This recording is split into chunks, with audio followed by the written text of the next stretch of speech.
I'd say that we didn't take our cue off of anybody really. It became a more spontaneous movement. As far as seeing this end, I wouldn't like to see it end. I think I'd like to see the conversation continue. This is what we should have been talking about after 2008 when the economy collapsed. We basically patched a hole on the tire and said, yeah, let the car keep rolling. Unfortunately, it's fun to talk to the propaganda machine in the media, especially conservative-leaning networks such as yourself, because we find that we can't get conversations on the Department of Justice's ongoing investigation of News Corporation, for which you are an employee, but we can certainly ask questions like, you know, why are the poor engaging in class warfare?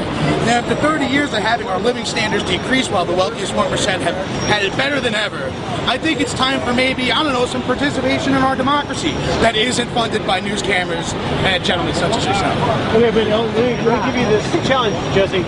Sure. We're here giving you an opportunity on the record with Creative Ancestry to put any message you want out there, give you fair coverage, and I'm not going to in any way be biased about it. So there is an exception to the case because you wouldn't be able to get your message out without us, yes? No, certainly. I mean, take for instance when Glenn Beck was doing his protest and he called the president a person who hates white people and white culture.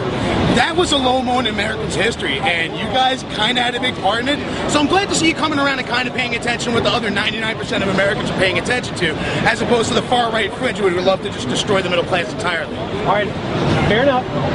You have a voice and an important reason to criticize myself, my company, and anyone else. But let me ask you this. In fairness, does this administration, or President Obama, have any criticism as to the financial situation in countries in there? I think myself, as well as many other people, would like to see a little bit more economic justice or social justice, Jesus stuff, as far as feeding the poor, health care for the sick. You know, I find it really entertaining that people like to hold the Bill of Rights up while they're screaming at gay soldiers, but they just can't wrap their heads around the idea that a for-profit healthcare system doesn't work.